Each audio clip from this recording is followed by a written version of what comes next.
District babies are the best babies. The district? The Central? Can we talk about the South End got the most culture? And how we came up with the gigs dance? But what Seattle really got the gigger team. This is Seattle from the inside out. From the inside out.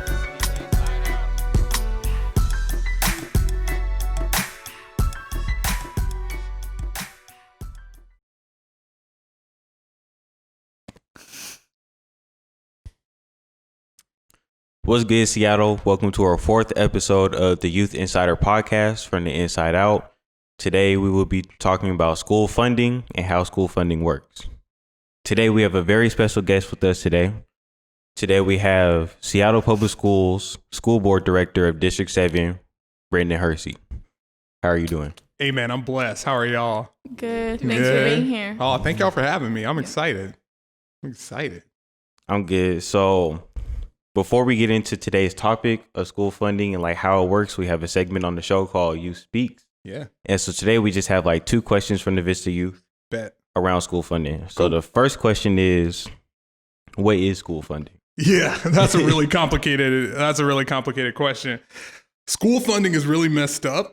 I'll say that much. I think that the way that we allocate money to schools and how that money, once it arrives to actual buildings, gets dispersed varies from district to district. And it even varies from school to school, which is why the experience of a student in Rainier Beach is very different from a student that might go to Roosevelt. And a lot of that has to do with a lot of historic, a lot of that has to do with a lot of historic racism in our city, redlining, where we live and where people were told they could and could not live, predatory housing development. And then that doesn't even account for the way that we actually get money from the state. So to answer that question, and we'll dig a little bit more into that, I'm sure later on, the way that we fund schools is so complex that it's really hard to think about when we need to fix and amend the system and how we see the dollars get from the taxpayer to the state to the building and then eventually trickle down to the student. It's passed through so many hands with so many various agendas that it's really hard to say that any of the programs that we're funding, as we hear so often, we're trying to fully fund education. It's hard to really track, does that dollar actually make it to the intended student for the intended purpose, which is why, these types of conversations are so important, especially coming from youth like y'all, because a lot of folks, even who aren't youth, don't fully understand the funding metrics for our schools. Got it. Thank you for that insight. Yeah. And then so the second question, I believe you touched on this, but the second question is, why does funding look different for every school? Yeah, it's because of people. It's because of adults. I think that the reason, so what most people will tell you is because of enrollment, right? Depending on how many students you have physically in the seats of every school, money comes from the state. There's what we call a per pupil allotment, and it varies from district to district. But effectively, if you attend that school, there is a lump sum of money that follows you, right? So if a school's enrollment goes up, then the funding that they get, so the money that they can use to hire FTE, which is like a full-time employee, which is a teacher, which is why it's so, let me back up a little bit. One issue that you might be really familiar with is that here in Seattle, we do a really poor job of figuring out what our enrollment numbers look like, right? That's why people are saying enrollment always at the beginning of the school. The reason that that's critical is because when you have a specific enrollment projected before the summer, that tells you how many teachers you have in your building.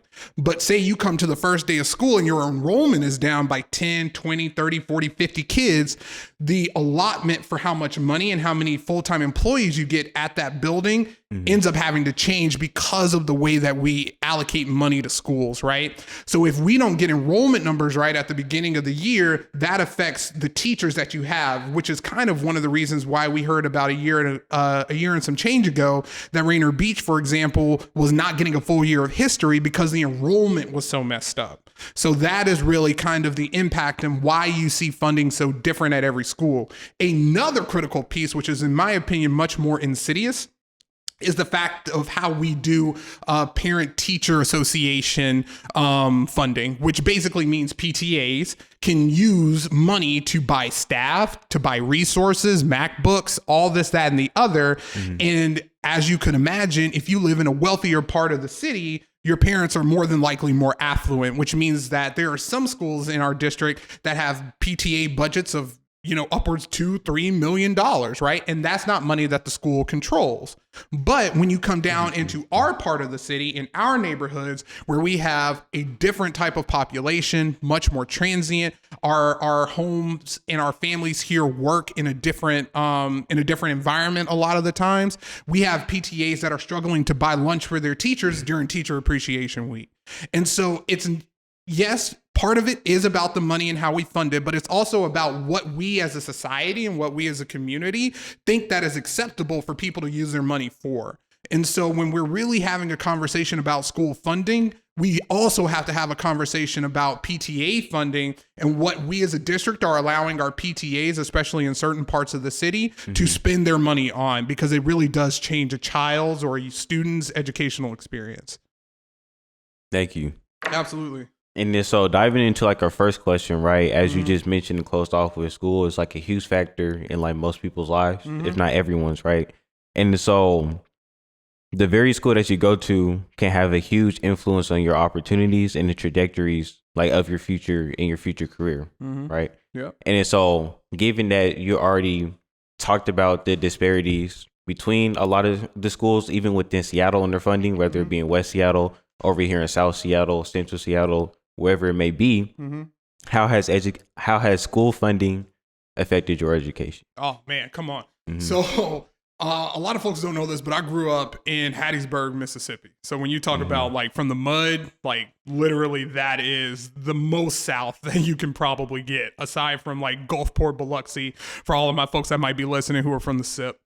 So when we're talking about school funding and the way that it impacts not only places here in Seattle, but nationally, you really have to look at the political landscape as well. Where here, our conversation is about how to fully fund education, right? As you will probably remember, Seattle is a $1.5 billion district. We pay teachers really well. I'm an educator in Federal Way. And growing up, my mom was a teacher. My sister just became an assistant principal after teaching for 8 years. I've been teaching for 4 years and I already make probably twice as much as her. So you can see the funding differences that happen just from a state to state basis in the quality of the educational experience, depending on the priorities. I remember one of the key things, or one of the key events that happened in my upbringing that inspired me to go into the education field as a career, starting as a teacher, now as a school board director, is that our governor at the time, Haley Barbour, decided that it was more important to fund a new Nissan plant than it was to invest in K-12 education. And so really where you're seeing the differences being made is that as a teacher, I felt as though that I had impact on 30 kids a year, right? But now as a school board director, I get to have a fiscal impact, a monetary impact, an impact that decides what are the priorities for our district and could really fundamentally change the outcomes for 53,000 students. You know what I'm saying? So when we're really having the conversation around, like, for me personally, what brought me to this work and how it's impacted, it was that witness from my perspective, at least, of how namely white people can prioritize business and profits over the futures of the people who they've been elected to make better outcomes for. And so that's really what brought me to the work and how educational funding has impacted what, let me back up. That's really what brought me to the work and how educational funding impacted my experience. I remember being in the 10th grade, we didn't have an Algebra 2 teacher for half of the year. And then when we got one, I will never forget, dude named Mr. Holstead. Mr. Holstead had just graduated college. He came in hungover all the time and literally let us take a test from an open book with the answers in the back of the book. Now, as a high schooler, I'm like, oh, bet, lit. I'm about to get out of this thing scot-free. But going back and looking at it, that impacted my ACT scores. That impacted the scholarship opportunities I had to get into college. That impacted what type of schools I could get into. And that was all because especially in Mississippi, we did not fund education and pay teachers the salary that they deserve basically putting them above the poverty line so they can make ends meet and afford to be a teacher. That impacted me. That impacted my wallet and impacted my family's outcomes, because that literally translates to the resources that have to come from my family and the debt that I have to take on as an individual, depending on what college I go to, and really impacted ultimately my choice, because I chose a school that I could afford. You know what I'm saying? And because we in Mississippi did not fund education, did not fund teachers to the way that they needed to be funded, it limits the choices of our youth. And so now that brings us back to Seattle, right? We here know that we are not funding education to the fullest extent. We know that we're not fully funding education because we all, and when I say we, I mean policymakers and grownups, have different definitions of what basic education is. The folks who are sitting around this table might think of restorative justice in all schools as basic education. We might think of access to healthy and nutritious whole food as access to basic education. But there are some people in the legislature and even in this city who would disagree with us, who would say that the only thing that you need to learn is a desk, a book, and a pencil. So we really need to be very thoughtful about the conversations that we have and in what ways we advocate and in who do we advocate to, in order for us to get to a point to where we can say we are actually fully funding basic education. Thank you. Absolutely. And then so diving more into like the student perspective, and you guys, like everybody at this table has gone to school like in Seattle public schools, right? So like Sudi, if you're going to school in Walla Walla, Tukwila, and then Seattle as well, wow, how's like school funding like shaped your experience? Okay, so growing up, my mom, she was like really involved in like my schooling, like going to elementary and even like my middle school years. Like me and all my sisters went to school together, so she was really involved in the PTA, and I saw how much money was like being made just from like all the fundraisers, all the events they would have, and we got that back in education and a lot of the stuff we got to do. So I saw, like, I lived a great school life at my elementary, and then my middle school too was the same district, and I felt like it was fine.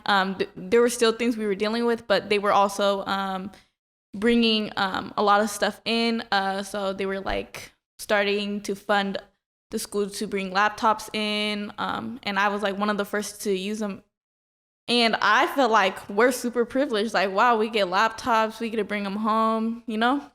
And then when I went to school in Walla Walla, we had so much money. Everybody out there, we had big blue boosters, and we would get money from like every store, every organization in Walla Walla, because that's like the kind of community it was. And everybody there kind of like basically has, if you have money, you're going to give it to the school, because that's like high school. There it's like a big deal, like all the games, they just wanted it to be like a high school movie basically. So then when I went to Beach, I like noticed a lot of stuff. There were a lot of resources because there was lack of a lot of things in school. So a lot of teachers had to come out their own pockets for things, I noticed. And I thought, you know, they get money to pay for, say, like school supplies and stuff. Like, aren't there like pencils in the classroom? Why don't we get to use laptops like all these other schools, you know? And I was just like, why do people in the North End have way more opportunities than us? And it was a question that I always had. And like, I feel like out here, we shouldn't even have to be dealing with that. And I feel like it affects the kids' education, just like not having the right funding, because we didn't have laptops at all. Some kids don't have anything to do their homework on at home. And we just now started having laptops because of coronavirus. And I feel like it's something that we should have always had. And also, just teachers should not be coming out of their own pockets, especially with the salary that they make, which is like not the best. I feel like teachers should be making more money than they do. And that also has to do with a child's education. Some teachers might just give up because they're like, this isn't worth the amount of money I'm making, you know?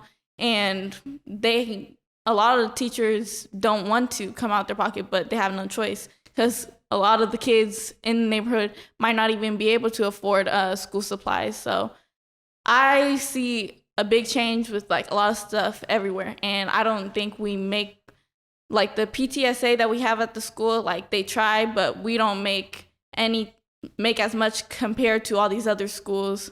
So yeah. I mean, can I just respond really quickly? Yeah. I think that you are, first off, thank you for sharing that.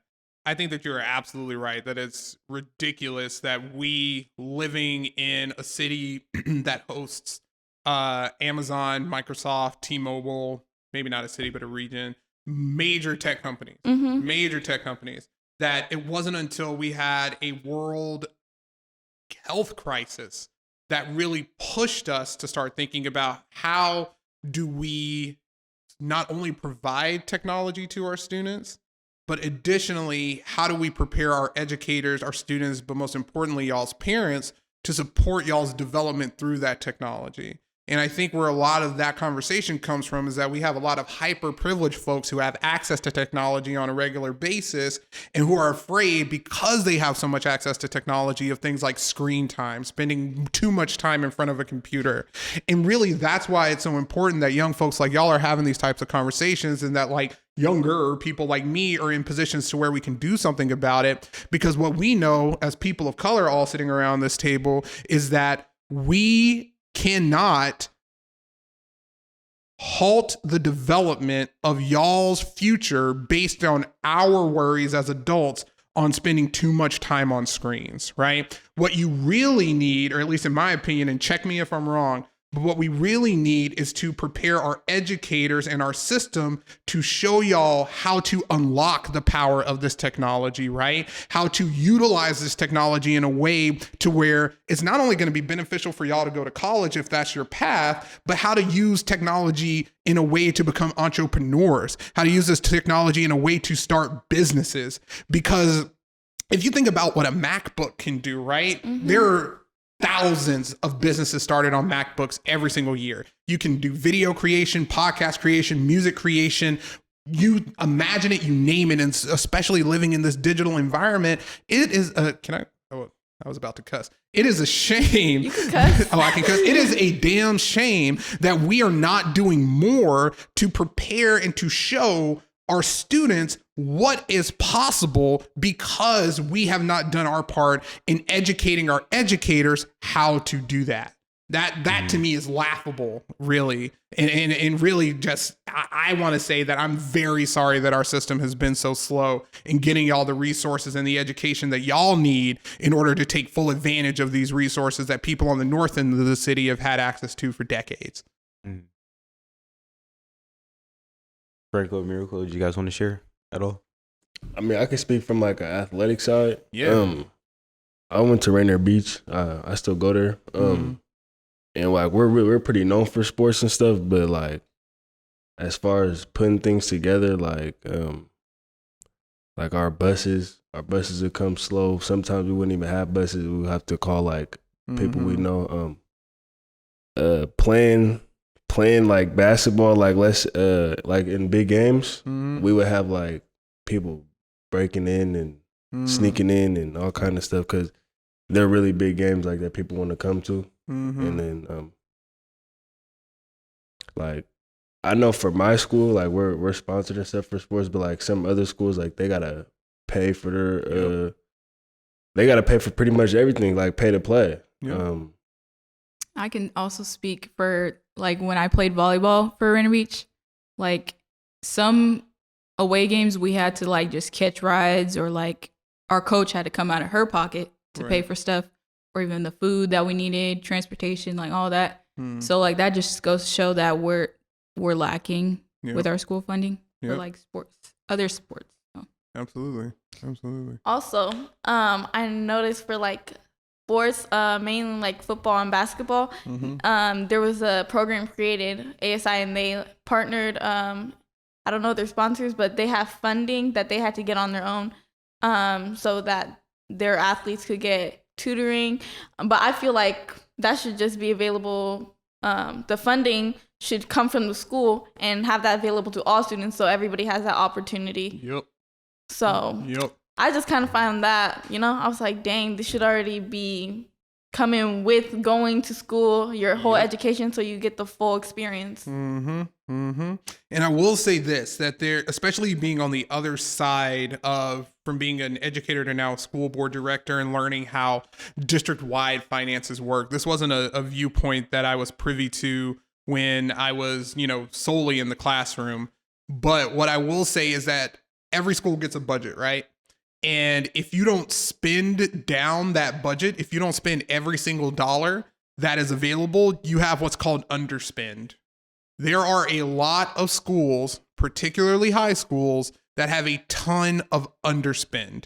Now, what that means is you just can't go use that money for whatever. But what I would do in y'all's position and what I'm advocating for from my position, and maybe we can work together on this, is just being very transparent with how much underspend there is and what those resources could be used for. Because sometimes it rolls over, sometimes it doesn't. And you might be in a situation where if you've got 3, 4, 5 years of underspend, then eventually a school could potentially use that type of allocated funding. So I would really like to work with y'all and see some organization around transparency around what money is actually available from school to specific school and how can that money be used. Even if we can't spend it on particular things, I guarantee you that our student bodies could probably come up with something really useful that money could be allocated to.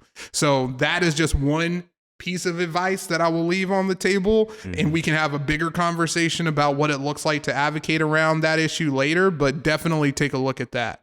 And even if you're, still conducting your podcast, I would be reaching out to financial managers from high schools, people at the district, if you need folks or if you need support to get y'all in front of somebody or to get somebody in this seat to come talk to who can give you a more clear understanding of like the actual funding metrics from a school to school basis, we can make that happen as well. Just send me an email. Got it. Thank you. That's on the action item list. Absolutely. And then, so with that, right, I heard a couple titles, so like high school financial manager, school board director, and even just like educators, right? And then so for people out there listening and like for youth out there who like want to do something, like who are like some of the people we should be reaching out to, like who's like the head honcho, absolutely, who's like, and then can you break down like the dynamics of like the school board director and what they do? I would love it. Absolutely. All right, so let's roll all the way back. Let's start from where funding actually comes from, right? So there are a whole host of people that you could write to, aside from your school board director and aside from your principal. Please write to me, but I'm just saying there are other people who you could also be advocating to. So let's start with your state legislators. Your state legislators are, when you hear people say like the 37th LD, the 11th LD, specifically for us on the South End, those are people who go to Olympia, right? Our state legislators right now in the 37th LD, where this building sits, are recently elected Kristen Harris Talley, who's a sister. So I would highly recommend reaching out to her. She is fantastic. And Sharon Tomiko Santos, who's been in the legislature for quite a while. Sharon Tomiko Santos actually lives right around the corner from here.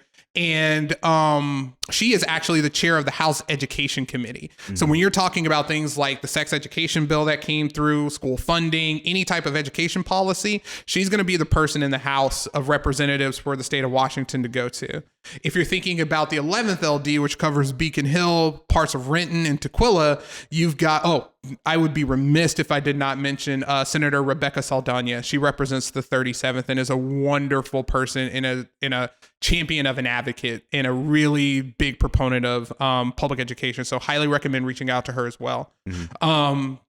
If we're talking about the 11th LD where Beacon Hill sits, you've got Senator Bob Hasagawa, who is a public education champion. You've got recently elected a brother, David Hackney. And then you've also got, the name is escaping me at this moment, but those would be the two that I'm closest with that I could recommend speaking to.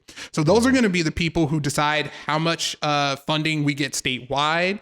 A lot of times what type of special projects or special types of funding get sent to schools. So if we're talking about like, there's a lot of interest around community health schools, right? Putting health centers in schools where families can also access. Money can come from the state for things like that. So definitely write those people a letter. Sit down, handwrite it out, and actually mail it to their offices. You can find that information online. it goes a long way, right? And so let's get down to the city level, right? So you have the city council, which has the Department of Education and Early Learning. Going to Rainier Beach, your former principal, Dwayne Chappelle, is actually the director of DEAL, the Department of Education and Early Learning. Mm-hmm. Again, a brother who does wonderful, fantastic work. He would love to hear from youth to figure out, to get a better understanding of what's the role the city plays in this and how we can walk better hand in hand between the city, the school board, the legislature, and youth. And then you have our city council representative, Tammy Morales, who, again, educational champion, really great representative, and really loves talking with youth when she can. So I would highly recommend reaching out to those folks. So when we're talking about straight funding that goes from taxpayer to state to school, you're really focusing on those state legislative people. If you're talking about levy funding, which you'll hear about every now and again, you'll hear like BEX, BTA, those types of things where we raise on property taxes to help us fund the difference in schools. We can talk about that a little bit more later too. That's going to be coming from the Department of Education and Early Learning with some interest from your city council people. Then we get to the folks who are the most front facing when it comes to schools. Your superintendent, their senior staff, your elected school board directors. Fun fact, while I am the elected school board director for the South End, that basically means everything south and east of I-90, so District 7, you are actually represented by all school board directors because we are elected citywide. I'm sure y'all know the difference between a primary and a general election, right? Mm-hmm. In the primary, that is decided by your community, your district. But once we open it up to the city, a person who lives in Northgate, a person who lives in West Seattle, and a person who lives right here in Columbia City and even down in Beach, all of those people's votes matter for school board directors. It's a little bit of a wonky system. I say all that to say, you do not just have one school board director. I am not your only school board director. Every single school board director out of the 7 elected school board directors represent you and have the same responsibility to you as I do. So while we do have the districts that we represent based on our geography, we represent the entire city, and you should not feel as though you cannot reach out to those individuals as well.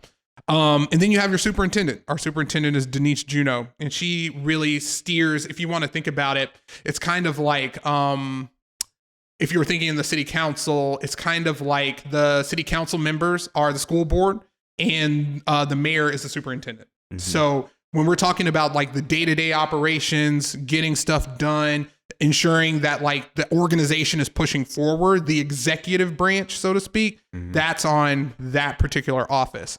That being said, underneath the superintendent, there's also what we call senior staff, people who are over the departments. So what we call chiefs. I'm not really excited about that name, but those are the positions, and there's so many of those. I would be more than happy to share the website for Seattle Public Schools that kind of lists out who all those people are. But there's literally one for curriculum and instruction, special education, strategic engagement and partnerships. So any issue you could imagine that is front facing for a school district, there's somebody who is leading that work who directly owns that task. And a lot of times it just takes a couple of emails to drill down to figure out who the person is that you need to be talking to get a problem fixed. But that's what people like me are here for, right? To help point y'all in the right direction so that you're not wasting your time sending these letters out into the ether and nobody's responding to them, or you're organizing advocacy and trying to advocate to the wrong branch of government. You know, for me as a Black man, as a younger person in this role, what I'm really trying to do is open this up to the community, because a lot of folks don't realize how impactful school boards can be because we can move so quickly, right? A lot of y'all may, and I'm going to stop talking here, but I just get really excited. A lot of y'all might remember over the over school closures due to COVID the first time, there were a lot of student organizations like WABLOC, Black and Brown Lives Matter, Feast Seattle, who organized a petition y'all probably saw go around to remove cops from schools. And so we at the school board were working on this simultaneously, and we came up with a version that only suspended our relationship with them for a year. Those 3 organizations, along with many others, came together and demanded that we do it for permanently, or what we called indefinitely. And so it's organization like that, when you have energy from the youth paired with people who are in decision-making positions who respect that voice and understand how critical that voice is, that we get policy right the first time. You know what I'm saying? I'm also proud, really, especially for this conversation, is that we're opening up two really boring but really key aspects of our system to youth and to families with a special focus on Black students. And I'll say those really quickly, and then I want to get y'all back to your questions. I'm sorry, but this is all just so relevant. I'll get Yeah. So the first one is the legislative agenda. And so like we talked about with the legislature before, every year our school district puts together a document that says these are the priorities that we have and that we want to see changed in state law or advocated for in state law. And we even have lobbyists who work for us who go down during session and talk to our legislators to figure out how do we get this done, right? And our legislative agenda up until this year had not been open to the public. And many of y'all probably also heard about the Black Education Now rally that got held not too far away from Rainier Beach over the summer. And they had 10 very clear demands. It would be dope if y'all could link them to the podcast at some point.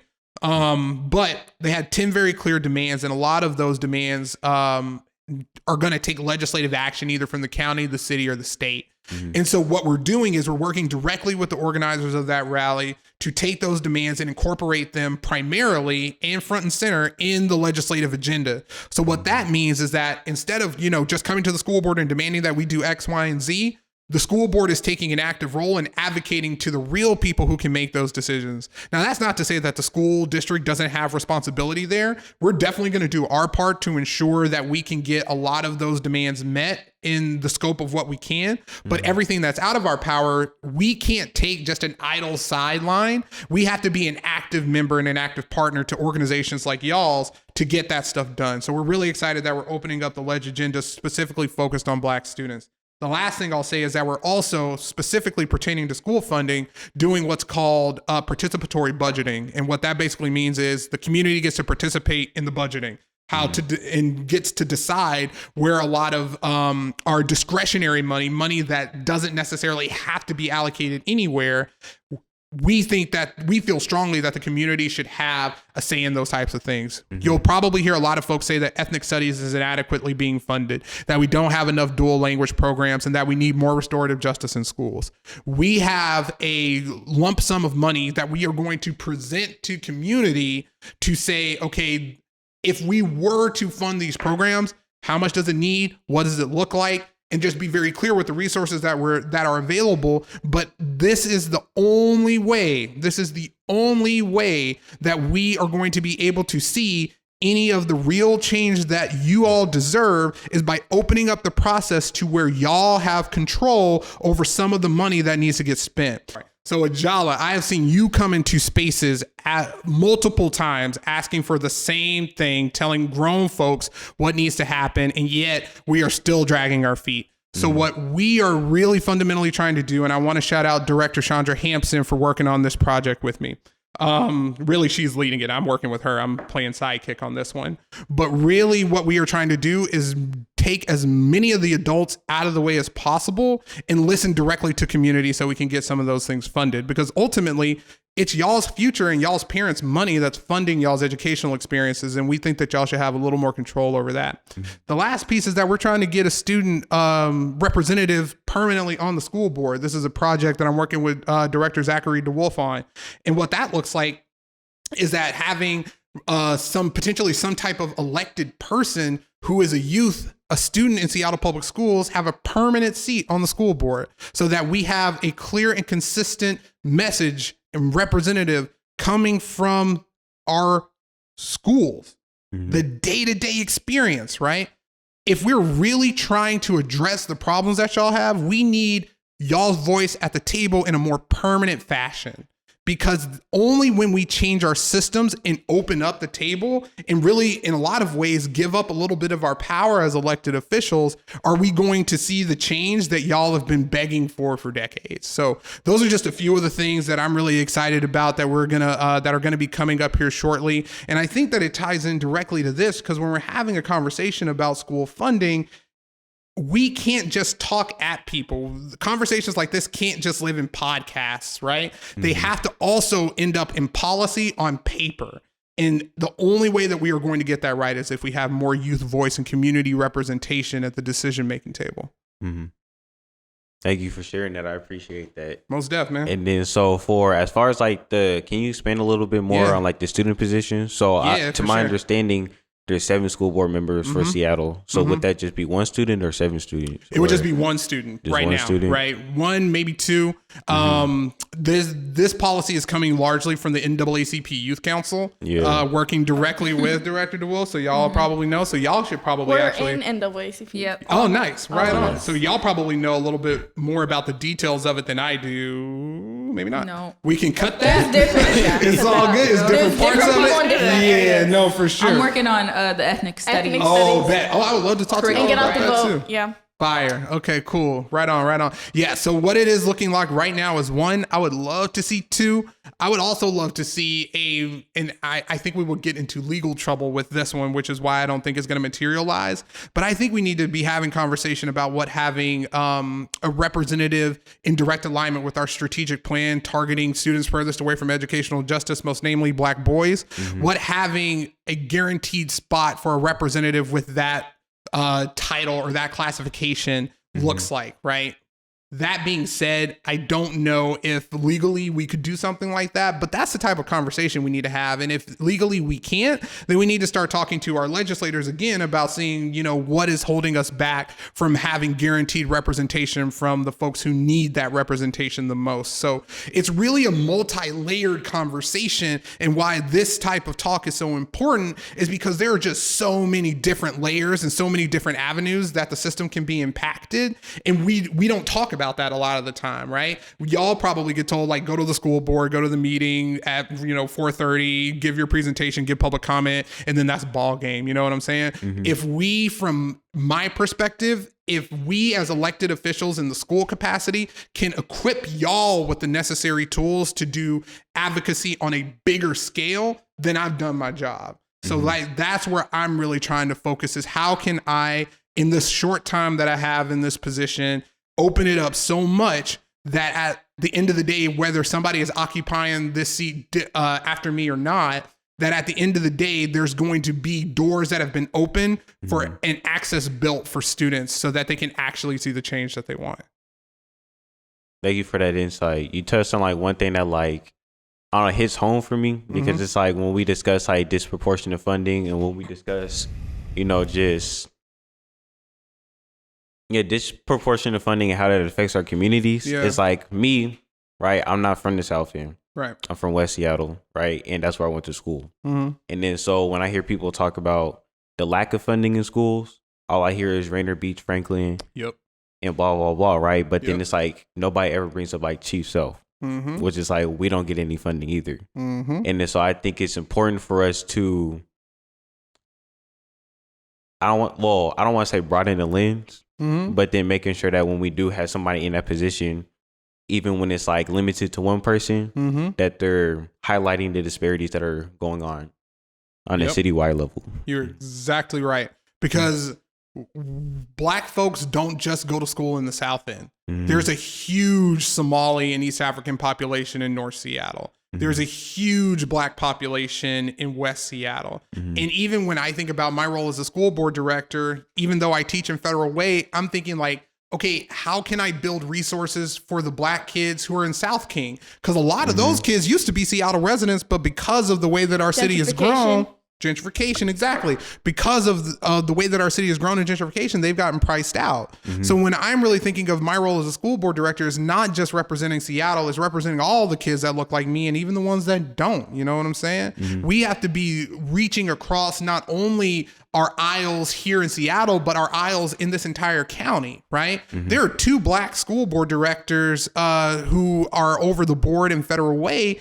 There's tons of folks who are across the mountains, even in South King. We need to start talking together to see how we as a collective community and county can start utilizing these resources to benefit kids no matter what district they might be in. Because what we also know, just like you so eloquently pointed out, is that we've got kids that are bouncing from district to district to district. And if we know that that is happening, we also need to be talking very seriously about making sure that those educational experiences, especially as it pertains to race and the impacts of systemic racism, are less varied, right? We shouldn't have a kid go to school in Tukwila, have a great experience, and then come to Seattle and it's completely different. We really need to be thinking about what we as a state and specifically a county and specifically as a Black community, how do we support one another regardless of the infrastructure or the system that we might be working in? Mm-hmm. I got a question. Yeah, so please. I kind of didn't understand. You had said like a school like Roosevelt. Yeah. You guys would raise the property tax to pay for the school funding. Yes. So like, how would like a neighborhood with like a lot of low income housing or like how does that work? Because like it all goes back through property taxes, and that's essentially how it works. Whenever you raise a levy fund, kind of what happens in actually, let me get back to you on that because I don't want to give you bad information, and I want to make sure that when I articulate it, it's in a way that is easy to understand. So I'd be more than happy to come back and have a clearer conversation about levies. It's just that one is not as deep in my purview. Wait, but Franco, are you asking like if they raise the property tax for like the school building, does the property tax raise for like? No, I'm asking like because he said like they'd raise the property tax for the homes, right? In like the school how does that neighborhood. impact a renter? No, like no, I was gonna say because that like the property tax for the homes in the neighborhood will pay for the school. So I'm saying like, how would you do that in a neighborhood that doesn't have like really any homes? It's more like apartments and low income housing. Right. So it's all impacted by the person who owns that property, right? And so effectively what I believe is the case, and this is not what I'm sure on. Please go ahead. So it basically works out. Say a house in South Seattle. South Seattle is really expensive too now. Yep. Like especially the prices are raising. Yep. Without us even knowing, you know? Yep. So basically, as soon as a house is sold for $1 million to investors who want to build like apartments, property taxes go up like everywhere. Because I know for a fact, houses get sold around me, and my dad starts complaining. He's like, "Where's all this money going to?" He's like, "Why are my property taxes going up just because everybody else's house, you know?" Yeah. And that's what also causes gentrification because people are basically forced out of their homes because they can't afford property tax. Can't afford the property tax. Yeah, so that's it. And it's a tough position to be in because on one hand, you definitely want to approve levies because they buy things that are really important for schools. They help us do seismic upgrades. They help us purchase laptops. They help us to make up the difference that the state doesn't fund for. And we can get into a whole other conversation about how the state does not equitably fund schools to begin with. But at the same time, you also want to make sure that the school district is actually meeting the outcomes that you need in order to justify that levy, right? So there's got to be a deeper accountability there to make sure that, you know, if we're voting this in for a community that's already financially struggling because of gentrification, then we also need to have very clear metrics for where this money is going, how it's being used, and is it actually benefiting kids? Real quickly, I know we're coming up on time, but I also want to throw out on the table this thing called the prototypical school funding model. And that's basically the amount of staff positions and resources that the state will provide for a school depending on how many students you have. And I like to use this example a lot. For every 40,000 students, the state, if I'm not mistaken, will pay for one nurse.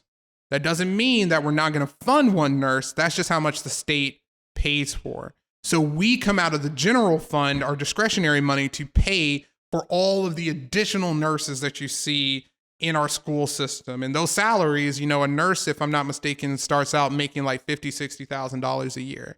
So you can imagine the costs that come along with that. The same is true for librarians. The same is true for all school staff that you see. So there needs to be a lot of advocacy around updating the prototypical school funding model based on the growth that we've seen in Washington, because this document was literally made decades ago.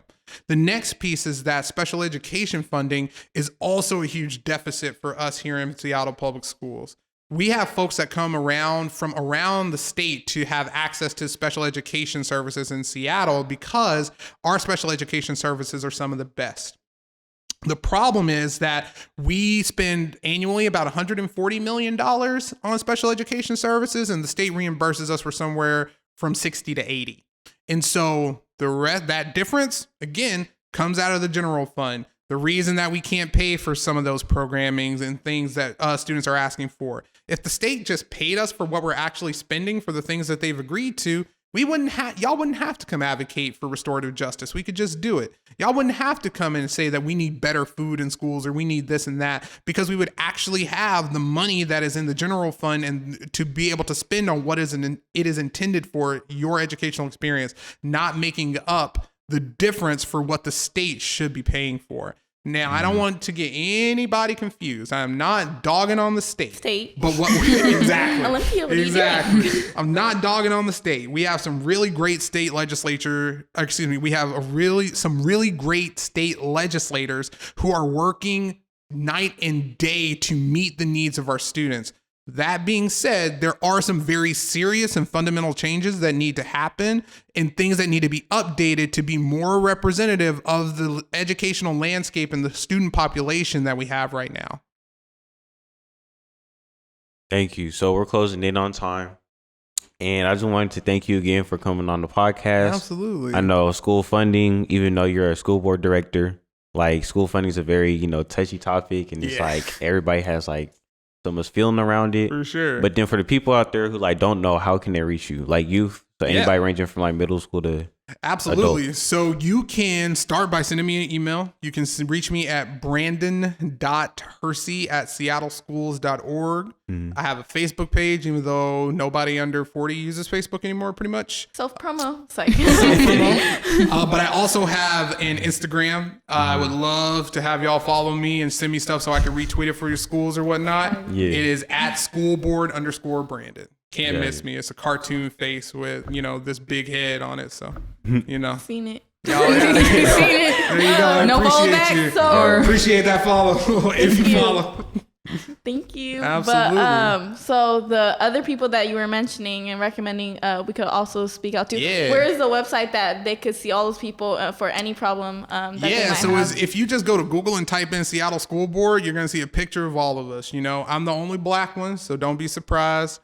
But there are two Native representatives, President Zachary DeWolf, who leads our board, and Vice President Chandra Hampson. So another thing that I'm really proud of is that in a city that is named for Chief Seattle, that we are being effectively led by three of the most impressive Native individuals that I've ever had the pleasure of working with, that being Superintendent Denise Juneau, President Zachary DeWolf, and Vice President Hampson. We also have the first Latina who's been elected to the board, Director Rivera Smith, and she represents part of North Seattle. There's also your representative, Director Leslie Harris in West Seattle, Director Eden Mack, and then Director Liza Rankin. And all of them are really focused on doing what's best for kids. We have our differences and we have different opinions about how we get to the end result in some of these things. But I got to say that this board specifically is really focused on, one, engaging with community, two, improving in family engagement, and then just making sure that at the end of the day, when our terms are up, that we have something that's left behind that we can be proud of and that kids and students, quite frankly, have access to improve their educational experiences. Well, thank you for coming again. That will conclude our 4th episode of the Youth Insider Podcast, sponsored by the Southeast Network. Shout out to Stacey Abrams.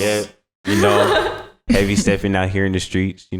Sudi, how can they reach it? SRV Youth Insider on Instagram. Follow that and stay updated with all of our podcast episodes as well as events we'll be at. So yeah, thank you. Thank you. Thank y'all so much. Stay groovy. I appreciate it.